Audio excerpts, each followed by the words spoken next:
Court का बड़ा आदेश। अब सहारा इंडिया को 12% ब्याज के साथ लौटाना होगा पैसा। जानिए पूरी अपडेट। बड़ी अपडेट जो दोस्तों हम आपके लिए लेकर आए डेस्क रिपोर्ट है। अगर आपका भी पैसा सहारा इंडिया में फंसा है तो आपके लिए एक अच्छी खबर सामने आई है। अब कंपनी आपका पैसा सूद समेत वापस करेगी।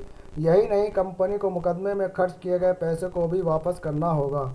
पिछले दिनों पटना हाई कोर्ट ने ऐसी ही 200 मामले से संबंधित हस्तक्षेप याचिका की सुनवाई करते हुए सेबी के लीगल हेड को अगली तारीख पर कोर्ट के सामने हाजिर होने की बात कही थी। इस दौरान सहारा ने कहा कि सेबी के पास जमा उनकी रकम पर अगर मिल जाए तो यानी कि सेबी के पास जो उनका पैसा जमा है अगर वो मिल जाए तो वे निवेशकों को पूरा पैसा लौटा देंगे।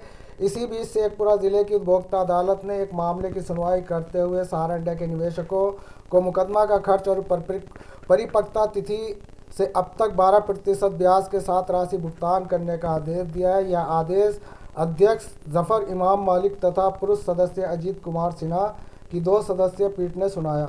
जानकारी के मुताबिक वीरेंद्र कुमार ने शेखपुरा के सहारा इंडिया में अपना रुपया जमा कराया था। सहारा की ओर से परिपक्वता राशि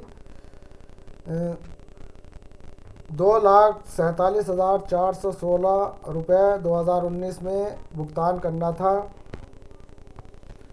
कंपनी से राशि नहीं मिलने पर उपभोक्ता फोरम में वाद दायर किया गया। मंगलवार को फोरम ने 5,000 मुकदमा खर्च के साथ परिपक्वता राशि पर अगले 12% ब्याज के साथ 90 दिनों के अंदर राशि लौटाने के आदेश दिया है।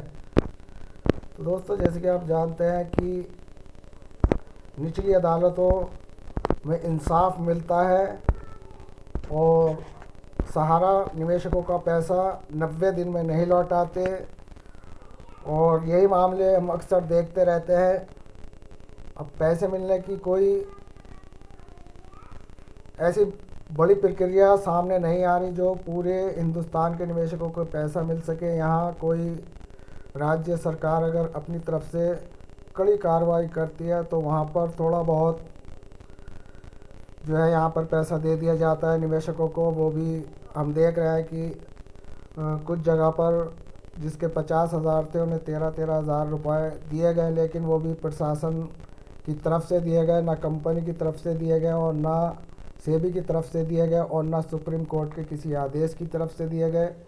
वो केवल राज्य सरकार की जो एक कार्रवाई थी उसके तहत चिटफंड कंपनियों के निवेशकों को वहाँ पर पैसा लौटाने के लिए जो कंपनियों की वहाँ पर प्रॉपर्टियाँ थीं उन प्रॉपर्टियों को बेचकर उनका पैसा दिया गया।